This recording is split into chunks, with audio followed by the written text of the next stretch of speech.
So বাপ এসেছে। Hello guys, welcome to review sky. তোমাদের সাথে আমি রৌনক। রিও আজকে চলে এসেছি আমরা খাদানের ট্রেলার রিভিউ করতে, যেটা আজকে রিও কিছুক্ষণ আগে রিলিজ করেছে। সো কেমন লাগলো আপনাদের খাদানের ট্রেলার? দেখো, খাদানের ট্রেলার আমাদের ভালো লেগেছে, এইটুকুই বলার যে ভালো লেগেছে। এবার কেন খুব ভালো লাগলো না বা কেন কম ভালো লাগলো তার ডেসক্রিপশনে আসছি। প্রথমত হচ্ছে, এটাকে নিয়ে অনেক দিন ওয়েট করে থাকতে হয়েছে।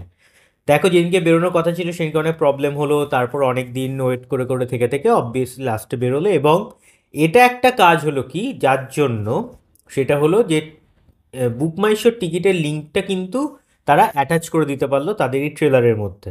এবার ফাইনালি ট্রেলারটাতে আছেটা কি?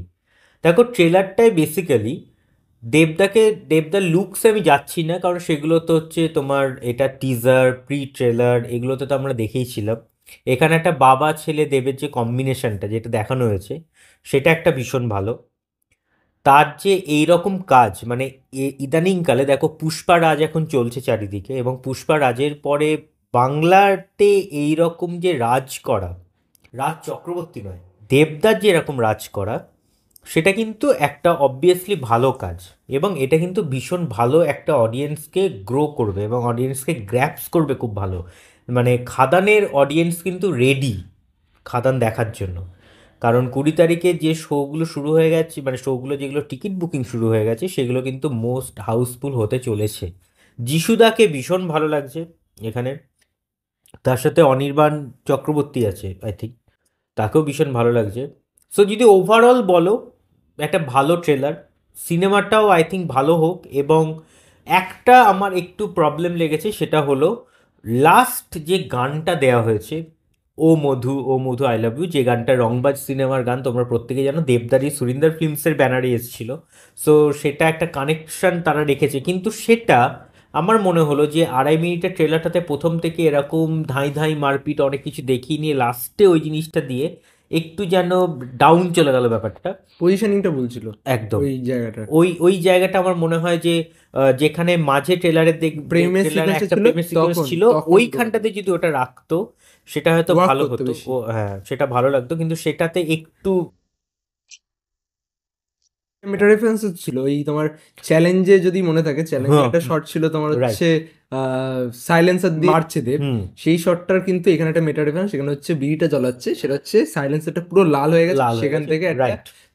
বিড়ি ধরাচ্ছে। একদম। ওটা কিন্তু দেখতে মানে অ্যাজ আ দেবদার যারা ফ্যান তারা হুম। হয়তো রিলেট করতে পারবে যে রাইট। কতটা এটা ইন্টারেস্টিং একটা হুম। ব্যাপার। তো শুধু ভালো অ্যাকশন কোরিওগ্রাফিটাও ভালো ছিল, ভালো অ্যাকশন ছিল। কোরিওগ্রাফিটা ভালো। হ্যাঁ। কালার গ্রেডিংটা আগে ক্রিটিসাইজ হয়েছিল, সেই জন্য চেঞ্জ করা হলো, একদম। ব্রাইট করা হলো। হুম। শর্টগুলোতে একটু ভিএফএক্স করা আছে সেটা বোঝা যাচ্ছে, যাই হোক বাজেট বড় হলেও ভিএফএক্স এর কাজ একটু এদিক ওদিক আছে বোঝা যাচ্ছে, কিন্তু হ্যাঁ ওটা ম্যানেজেবল।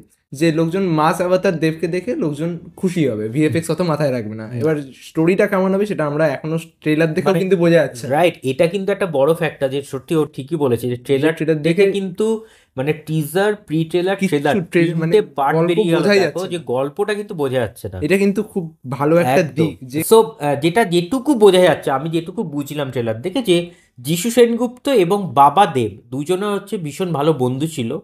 এবং সেখান থেকে হচ্ছে তারপরে তারা নাকি রাজ করতো, এরকম একটা, যে তারা একটা সময় কয়লা খনি কিনে ফেলবে, যেটা তোমরা ট্রেলারেই আছে দেখতে পাচ্ছ।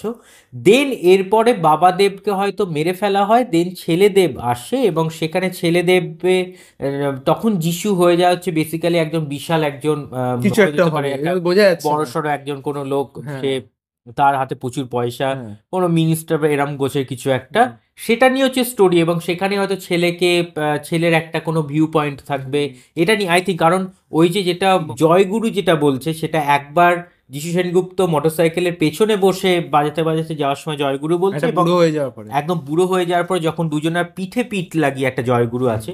সো ওই জায়গাটাতে একটা কিছু একটা টুইস্ট আছে, হুম। যেটা বাবাদেব ছেলেদেব যে কারণ কম্বিনেশনটা। ট্রেলারের মধ্যে একটা ডায়লগ আছে যে ওর বাবার মতো ছেলে কিন্তু না, এটা না। ডায়লগ আছে না। কিন্তু হ্যাঁ, আমার যেটুকু স্টোরি লাগে কনসেপ্টটা আদার যে সাউথ সিনেমার যে কনসেপ্টগুলো সেরমই হবে। হুম। বাট ব্যাপারটা যেটা লোকজন যদি মানে সিনেমাটা কি করে খেতে পারে সেটা হচ্ছে কিভাবে প্রেজেন্ট করা হচ্ছে প্রেজেন্ট সিনেমাটা। করেছে, রাইট। কারণ গল্পটার ছাঁচ কিন্তু একই। হুম।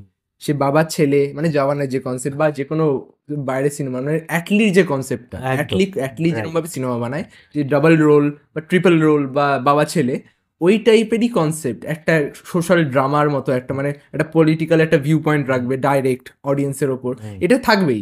কিন্তু ব্যাপারটা যে কিভাবে সুজিত দত্ত রিনো কিভাবে প্রেজেন্ট করবে ব্যাপারটাকে, কারণ আদারওয়াইজ কিন্তু লোকজনরা কানেক্ট করতে পারবে না। আর এটা মাসের একটা, মানে এইটা ইদার যে হিট হবে ইদার ফ্লপ হবে, মাঝামাঝি কিন্তু এটা থাকবে না। কারণ লোকজনের টেস্ট খুব ইম্পর্টেন্ট এই সিনেমাটা দেখার জন্য, কারণ তার সাথে বেরোচ্ছে সন্তান একটা family drama, fully family drama, Raj Chakraborty আর হচ্ছে SBF এর ব্যানারে বেরোচ্ছে। তো এটা একটা বিশাল একটা হাড্ডাহাড্ডি। তো অডিয়েন্সের ওপর হচ্ছে পুরোপুরি ভিউ পয়েন্ট, যে লোকজন অ্যাকশন প্রিফার করবে ডিসেম্বরে, নাকি একটু গরম সরম কমফি ওয়েদারে ভাই আমরা এখন ফ্যামিলি ড্রামা দেখবো। এটা হচ্ছে মেন কথা। দেবদার ফ্যান অবভিয়াসলি যাবে, লোকজন দেখতে যাবে, কিন্তু একদিন দুদিন দেবদার ফ্যান যাবে, 3 দিনের বেলায় কিন্তু ওয়ার্ড অফ মাউথ কাজ করবে।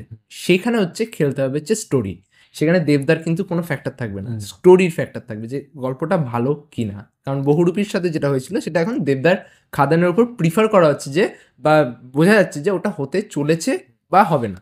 এই দুটো পসিবিলিটি, দুটো নর্থ সাউথ পোল। তো এটা হচ্ছে ব্যাপার। কারণ তোমার এই যে আমাদের যেটা টিনেজারদের যে অডিয়েন্সটা, এই যে অডিয়েন্সটা, সেটা কিন্তু পুরোপুরি দেবদার খাদানের অডিয়েন্স, এবং তারা কিন্তু অডিয়েন্স একদম খাদান দেখার জন্য রেডি। রেডি। সো সেই অডিয়েন্সটা কিন্তু একরকম, তাদেরকে গ্র্যাপস করাটা, কিন্তু ফ্যামিলি অডিয়েন্স 40 to 60 একদম যে অডিয়েন্সটা, তাদেরকে গ্যাস করা খুব কঠিন। কিন্তু তোমার নির্ভর করছে যে তুমি খাদান কতটা ভালো হবে, ওয়ার্ড অফ মাউথে কতটা খাদান প্রচার পাবে, দেন তারা কিন্তু দেখতে যাবে। তার আগে কিন্তু তারা যাবে না, কারণ আগে অডিয়েন্স কিন্তু আমাদের মতন আমরাই যাবো দেখতে। হ্যাঁ। সো দেন কিন্তু তারপরে আমাদের 3 বাবা মা দিনে তারপরে হচ্ছে ওয়ার্ড অফ মাউথ খেলবে, একদম আর ইদার ওটা টেক্কার মতো হবে, আর তা নাহলে বহুরূপীর মতো হবে। বহুরূপীর মতো হবে। যে কোনো একটা। এবং গুড উইশেস খাদানের দেবদাকে, টিমকে একটা, এবং দেবদাকে, যে স্পেশালি এত খেটেছে সে দেবদা Yes. ভীষণভাবে, মানে খাদান অনেকদিন পর দেবদার একটা মাস আভাতার ফেরত আসছে, আমরা খুব এক্সাইটেড এবং কি হয় কি হয়। এবং সো এই ছিল হচ্ছে আজকে ট্রেলার রিভিউ।